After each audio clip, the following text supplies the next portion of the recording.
Geopolítica europea en la segunda mitad del siglo XX. Reforma y finalización de la URSS, reunificación de la Europa del Este, Alemania, división y unificación, desarrollo, avances tecnológicos y posmodernismo durante el siglo XX. La reorganización de Europa del Este. En la Segunda Guerra Mundial, Polonia, Rumania, Bulgaria, Hungría y Checoslovaquia fueron países liberados del dominio nazi por tropas soviéticas. Entre tanto, Albania y Yugoslavia derrotaron a los nazis con sus propias fuerzas militares. Albania. El Frente de Liberación albanés expuso a los alemanes y adoptó el sistema comunista de la URSS. En 1956, durante el gobierno Enver Hoxha, se distanció del modelo de la URSS y se acercó al modelo comunista de la China popular. Yugoslavia. Para la década de 1950, la República Socialista Federal de Yugoslavia impulsó reformas que se alejaban del modelo soviético y mostraban respaldo al movimiento de los no alineados. Y Polonia. El Partido Obrero Unificado de la Polonia aglutinó a las diferentes corrientes socialistas y estrechó los vínculos con la URSS. Entre 1945 y 1953, los líderes del partido realizaron reformas agrarias y nacionalizaron la industria. En 1990 se celebraron elecciones democráticas que llevaron a Lech Walesa al poder. Lech Walesa promovió la unión de las fuerzas del país, situación que quebrantó el poder del partido socialista o comunista. Hungría. Imre Nagy fue primer ministro de Hungría entre 1953 y 1955. Durante este periodo, Nagy impulsó reformas orientadas a mejorar las condiciones económicas y otorgar libertades ciudadanas. 2 años después, Nagy fue condenado a muerte. El sucesor de Nagy fue János Kadar, elegido secretario del Partido Socialista Obrero Húngaro.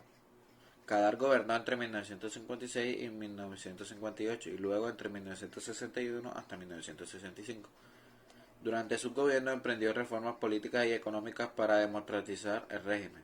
Después de la caída de la Unión Soviética, Hungría celebró elecciones democráticas en 1989.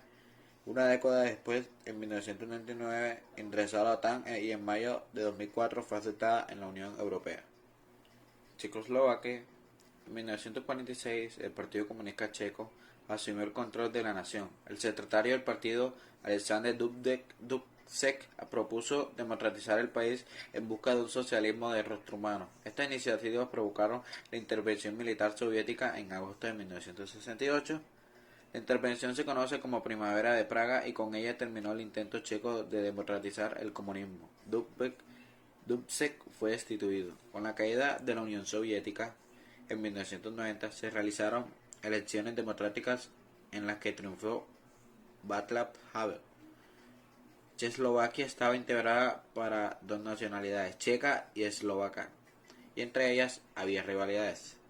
Estas fueron solucionadas con la división del país en República Checa y República Eslovaca el 1 de enero de 1993. Bulgaria. Durante la Segunda Guerra Mundial, Bulgaria formó parte de las potencias del Eje. Una vez concluida la guerra, la URSS gobernó el país por medio del Partido Comunista Búlgaro.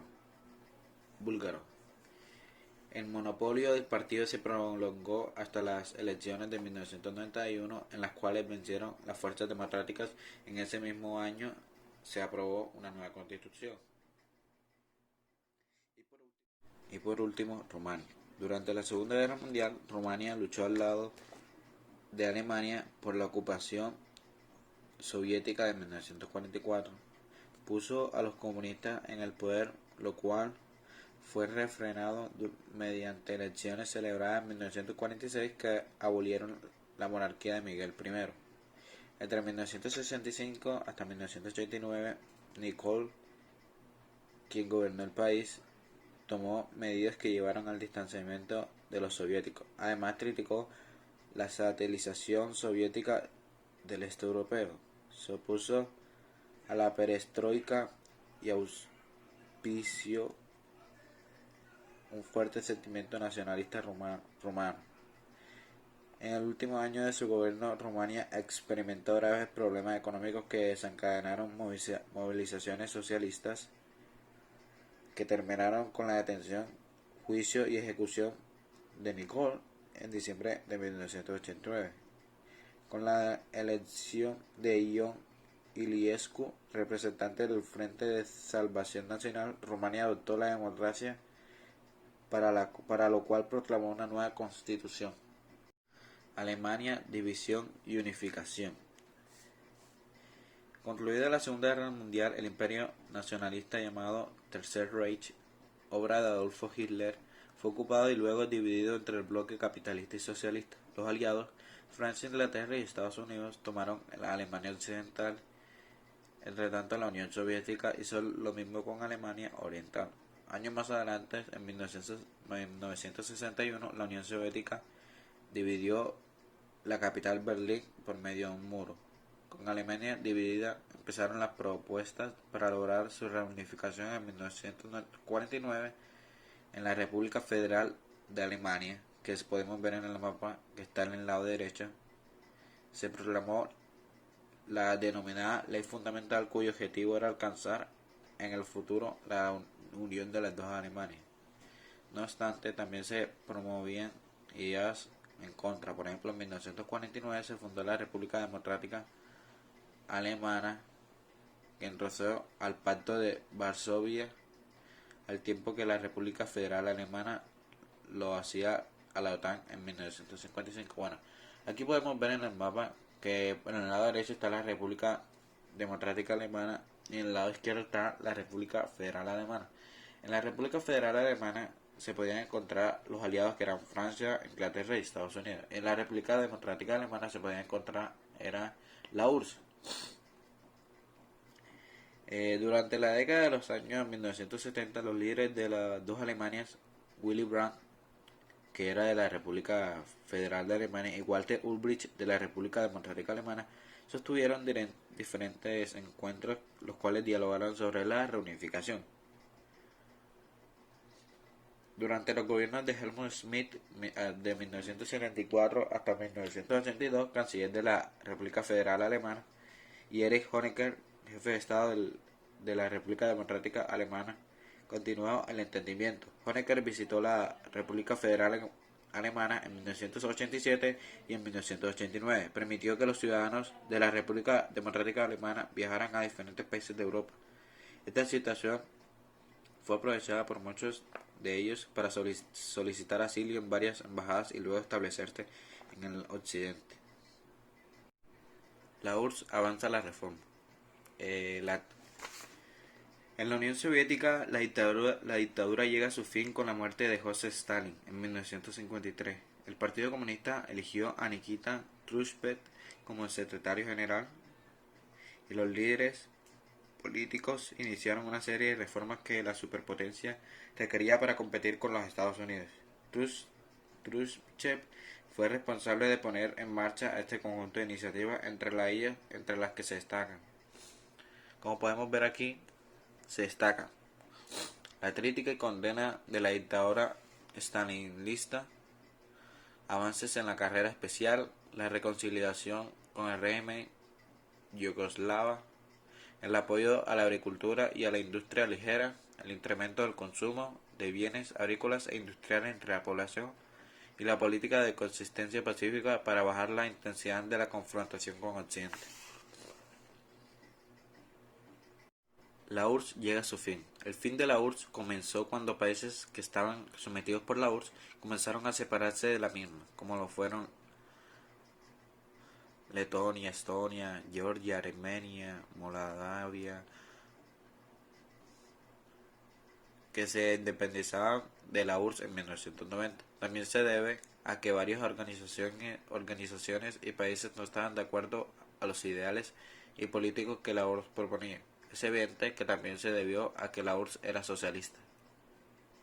Y por último tenemos una mirada a la cultura. El primer tema es el desarrollo de la ciencia. Durante el siglo XX la ciencia vivió un momento de singular importancia, especialmente en los países del primer mundo. Enormes recursos provenientes de instituciones privadas y públicas de donaciones de empresas o personas particulares, así como la dinámica de grupos de investigaciones en diferentes campos de la ciencia, favorecieron los aportes y descubrimientos más notables en el campo de biología molecular, la física, la electrónica y la astronomía, entre otros.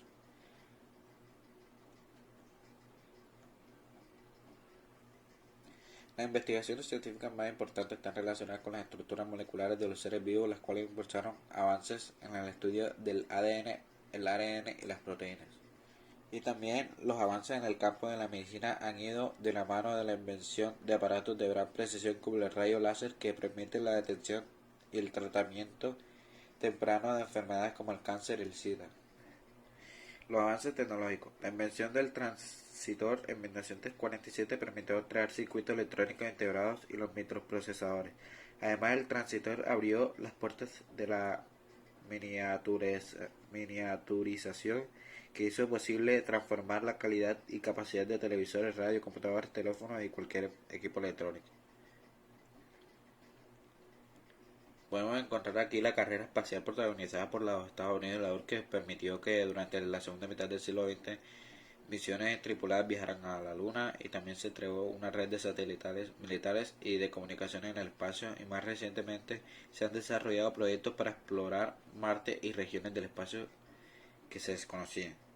El postmodernismo es el surgimiento del movimiento postmoderno durante la segunda mitad del siglo XX. Abrió espacios intelectuales, artísticos y en general culturales para pensar problemas de manera diferente.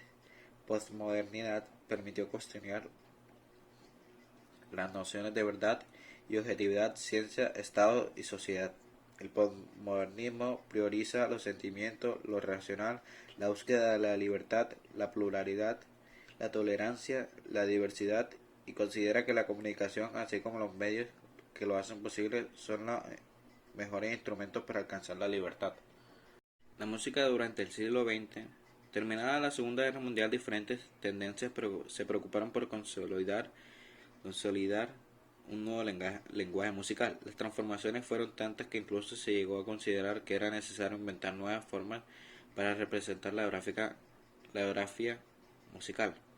La propuesta tonal de composición musical, que provenía del siglo XIX, fue transformada por versiones atonales que presumieron la tonalidad y el ritmo, o inventaron la superposición de ritmos distintos y una escala de 12 sonidos, o música dodecafónica.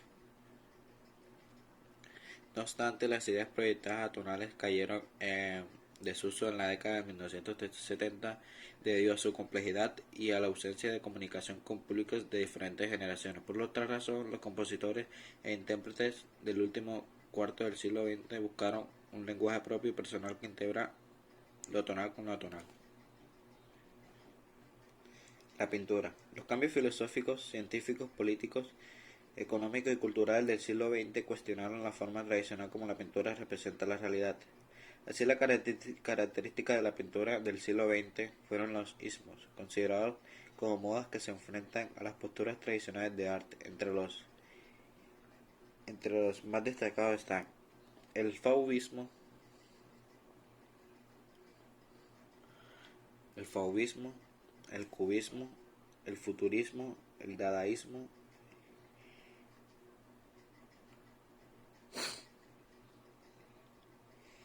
y el surrealismo.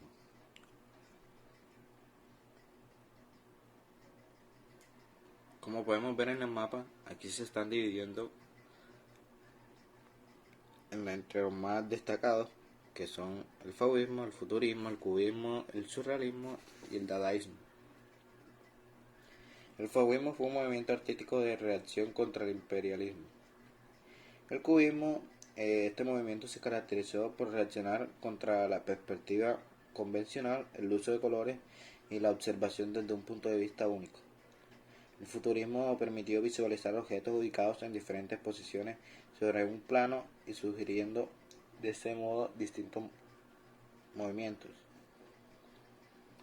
El dadaísmo, en numerosas obras de inventiva inagotable, este movimiento fue una clara reacción en contra de los gustos artísticos de la burguesía, y el surrealismo se caracterizó por obras en las que lo Lo inanimado es animado y lo real sufre metamorfosis. Muchas gracias.